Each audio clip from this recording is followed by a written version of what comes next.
Hello বন্ধুরা, সবাই কেমন আছেন? আশা করি ভালো আছেন এবং সুস্থ আছেন। আমি আজকে যে ভিডিওটি নিয়ে এসেছি সেই ভিডিওটি হচ্ছে কিভাবে বিকাশ অ্যাকাউন্টের মাধ্যমে একটি ডিপিএস অ্যাকাউন্ট খুলবেন। অনেকেই কিভাবে বিকাশ দিয়ে ডিপিএস অ্যাকাউন্ট খুলতে হয় জানেন না। শুধুমাত্র ওরাই এই ভিডিওটি দেখবেন। তাহলে খুব সহজে শিখতে পারবেন। প্রথমে আপনাকে বিকাশ অ্যাকাউন্টে লগইন করতে হবে। লগইন করার পর আপনাকে যে কাজটি করতে হবে সেটা হচ্ছে সি মোর এই অ্যারো বাটনে ক্লিক করতে হবে। অ্যারো বাটনে ক্লিক করার পর সেভিং এখানে ক্লিক করতে হবে।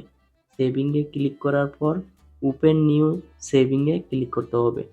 ওপেন নিউ সেভিংয়ে ক্লিক করার পর আপনাকে ডিপিএস এটাতেও ক্লিক করতে পারেন। ইসলামিক ডিপিএস যদি ইসলামিক শরীয়তে কোনো ডিপিএস খুলতে চান তাহলে ওইটাতেও ক্লিক করতে পারবেন।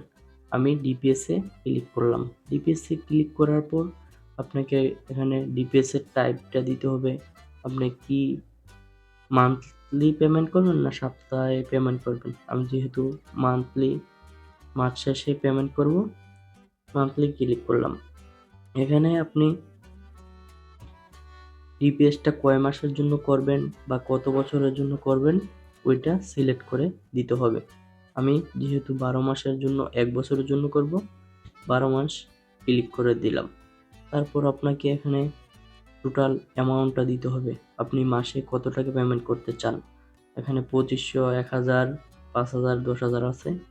আমি এখানে 2500 ক্লিক করে দিলাম। ক্লিক করার পর এখানে যে কাজটি করতে হবে প্রসেসে ক্লিক করতে হবে। প্রসেসে ক্লিক করার পর আপনি এখানে 2টা অপশন আছে। এখানে ইন্টারেস্ট দিবে 10%, এখানে 8.5%। আপনার থেকে যেটা ভালো লাগে ওইটাই আপনি সিলেক্ট করে দিবেন। সিলেক্ট করার পর এখানে আপনাকে আরেকটি ইনফরমেশন দিতে হবে।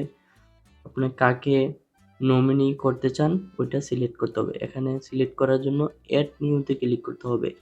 অ্যাড নিউতে ক্লিক করার পর নমিনির আইডি কার্ডের নাম্বার দিবেন, তারপর বার্থডে দিতে হবে, তারপর নমিনির সাথে রিলেশন কি, হাজব্যান্ড ওয়াইফ, ফাদার মাদার, এখানে আরও ইত্যাদি ইত্যাদি আছে। যেটা আপনার হয় ওটা সিলেক্ট করে কনফার্মে ক্লিক করতে হবে। কনফার্মে ক্লিক করার পর আপনার ডিপিএস অ্যাকাউন্টটি তৈরি হয়ে যাবে। আর বিকাশ আপনার অ্যাকাউন্ট থেকে মাস শেষে টাকাটা